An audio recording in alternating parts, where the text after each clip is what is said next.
సింహంలా జీవించాలి అంటే ఖచ్చితంగా మనం సంపాదించాలి. సంపాదించాలంటే అంతా మనం తినము, మనకు కావాల్సిందే తింటాం, మిగిలింది ఇచ్చేస్తాం.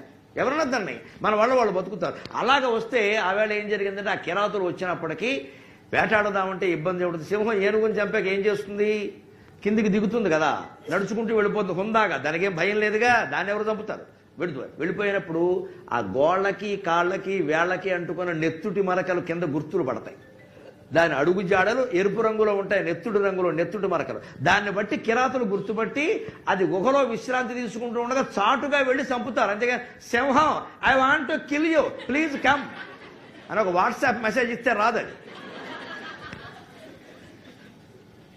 నువ్వు చేతులు ఎత్తమంటే ఎత్తదు అది, దానికి మెసేజ్ ఇస్తే వస్తుంది. అది అదే బాయ్ ఫ్రెండా గర్ల్ ఫ్రెండా పరిగెత్తుకు రావడానికి రాదు అది. అది విశ్రాంతి తీసుకుంటున్నప్పుడు మాయలో ఉన్నప్పుడు మనం వెళ్ళి చంపాలి, అంతేకాదు దానికి వేటాడు. అందుకని వీళ్ళు వచ్చారట. కానీ ఆ రోజుని విపరీతంగా మంచు కురిసింది. పదం తుషారశ్రుత ధౌత రక్తం, తుషారశ్రుతి ధౌత రక్తం.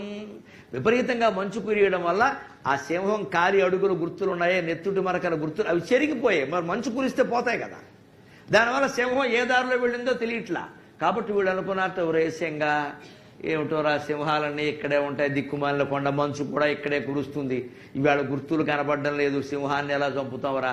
నేను మా ఆవిడకి చెప్పాను కూడా, సింహాన్ని చంపి సింహం గోరు పట్టుకొస్తా పులిగోరులాగా నువ్వు ధరించుదుగాని చెప్తే సరేలే మావా అంది ఆవిడ. నేనేమిటో ఇక్కడికి వచ్చాక సింహం లేదు, గుర్తు లేదు, నా ప్రాణం పోయేలా ఉంది, దొరకట్లేదు అంటే కంగారు పడకురా అబ్బాయి అని ఇంకో పక్కన ఉన్నాడు ఇంకో రంగా అనేవాడు. వాడేమన్నాడు, చూద్దాం కంగారు పడక ఉపాయం ఉంటుంది, ఇది ఒకటేనా, ఈ దారి కాకపోతే ఇంకో దారి లేదా అని హిమాలయ పర్వతంలో చుట్టుపక్కల వెతికితేనండి ఎప్పుడు మన అన్వేషణ ఫలిస్తుందమా? మనం ఒక్కడుగు ముందుకేస్తే కనకదుర్గ 9 అడుగులు ముందుకేసి మన దగ్గరికి వస్తుంది. భగవంతుడిని నమ్మండి ఖచ్చితంగా. పురుష ప్రయత్నం, మనిషి చేసే ప్రయత్నం ఎంత గొప్పదంటే ఒక్కడుగు మీరు ప్రయత్నం చేస్తే భగవంతుడికేసి అమ్మవారు 9 అడుగులు వేస్తుందమ్మా. ఆవిడ తల్లి, సందేహించాల్సిన పనుల. బిడ్డ నడక నేర్చుకునేవాడు ఒక్క అడుగు వేస్తే పడిపోతా నాన్న అని వచ్చేస్తుంది ఆవిడ. మనకే కనకదుర్గ తల్లి లాంటి, మనం ఎంత పెద్దవాళ్ళమైనా ఆవిడ బిడ్డలం కింద లెక్క. మన జీవితాన్ని బాగు చేసుకోవడానికి మనం ఒక్కడుగు ముందుకేస్తే ఆవిడ 9 అడుగులు ముందుకేసి ఆశీర్వదిస్తుంది. నువ్వు ప్రయత్నిస్తున్నావురా, ప్రయత్నించేవాడు నాకు కావాలి, పడుకునేవాడు కాదు, ఇక్కడ ప్రయత్నించేవాడు కావాలి. అందుకని వాడు ప్రయత్నించాడు. వీటి ఆశ్చర్యం ఏంటో తెలుసా? ఓ చోట ముత్యాలు రాలిపడ్డాయి. హిమాలయాల్లో ముత్యాలు ఎందుకు ఉంటాయండి? హిమాలయాల కొండ చర్యల్లో మంచు కురిసిన చోట ముత్యాలు ఎందుకు ఉంటాయి? మనకు ఆలోచన తట్టదు. వెంటనే ఏం చేస్తాం మనం? గూగుల్ ఎర్త్లోకి వెళ్ళి ముత్యాలు ఫైండ్ అవుట్, ఇంతే మన బతికింతే. మనకు తెలిస్తే కదా. వాళ్ళు కిరాతులు English medium, engineering, smart phone, ఈ గొడవలు లేవు వాళ్ళకి ఇది ఒక్కటే తెలుసు, బుర్ర. ఆలోచించాడు వాడు. వాళ్ళ తాతో వాళ్ళ నాన్నో ఎవరో మాట్లాడుకుంటే ఉన్నాడు. ఏమిటంటే ముత్యాలు కేవలం ముత్యపు చిప్పల్లో మాత్రమే ఉండవు, ఏనుగుల కుంభస్థలాల్లో ముత్యాలు ఉంటాయి, అడవి పంది కోరల్లో ముత్యాలు ఉంటాయి, నాగుపాముల శిరస్సు మీద ముత్యాలు ఉంటాయి. ముత్యాలు ఉండే చోట్లు ఉన్నాయి. కొన్ని చెరుకు గడలకి బయట ముత్యాలు ఉంటాయి, వెదురు గడలకి చివర ముత్యాలు ఉంటాయి. అనంతపురం జిల్లాలో ఇప్పటికున్నాయి ఆ చెరుకు గడలు అంట. చెరుకు గడలకి బయట ముత్యాలు ఉంటాయి, వెదురు గడలకి చివర ముత్యం పుడుతుంది. ముత్యాలు పుట్టే చోట్లు 8, 9 ఉన్నాయి. కుంభస్థలంలో ముత్యాలు పుడతాయి. అప్పుడు ఏమవుతుంది? ఈ గోళ్ళు చీరుస్తారు, గోడతో చీరుస్తుంది కదా.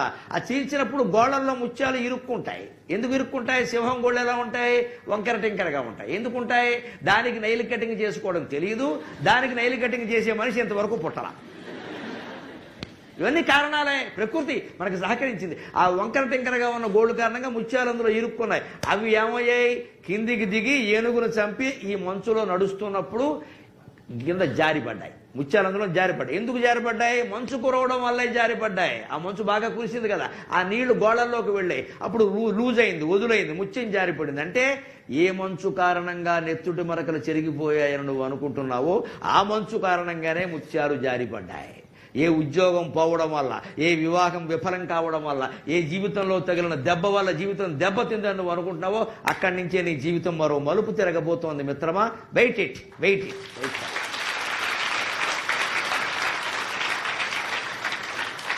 ఈ రకంగా ఆలోచించండి. మీరు వివాహంలో కానీ, విద్యలో కానీ, ఉద్యోగంలో కానీ ఎక్కడ ఏ రకంగా దెబ్బతిన్నా ఇంకో మార్గం ఉందన్నమాట. అందుకే ఇది పోయింది నాకు. అది వచ్చే యోగం ఉంది, అందుకే ఇది పోయింది. కానీ పైగా ఏ మంచు కారణంగా జరిగిందో ఆ మంచు కారణంగానే జరుగుతుంది. మనకి ఆపద అని ఏదనుకుంటావు అదే సంపద అవుతుందండి, ఆశ్చర్యమేం లేదు.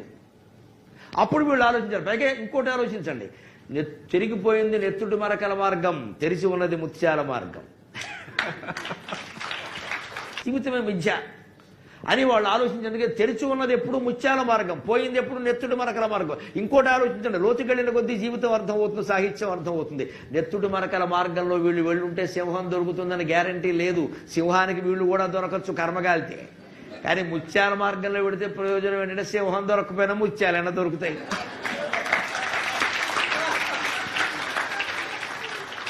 ఇందాక సింగ అనేవాడు బాధపడ్డాడు, ఎవరే మా ఆవిడ సింహం గోరు తెమ్మందురా, నేను తేనరాదు అసలే కోపిష్టిది అంటే వీడు రంగా జవాబు చెప్పాడు, ఒరే మీ ఆవిడ సింహం గోరు ఎందుకు తెమ్మందురా, నువ్వు అది తప్ప ఇంకేం తేవు కాబట్టి.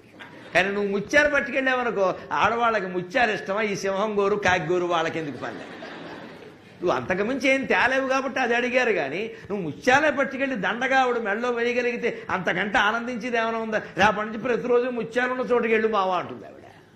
వాళ్ళకి ముత్యాలు రత్నాలు కావాలి, కానీ గోళ్ళు గొడ్డళ్ళు వాళ్ళకి దేనికి? సున్నితమైన మనస్తత్వం కదా స్త్రీ అంటే.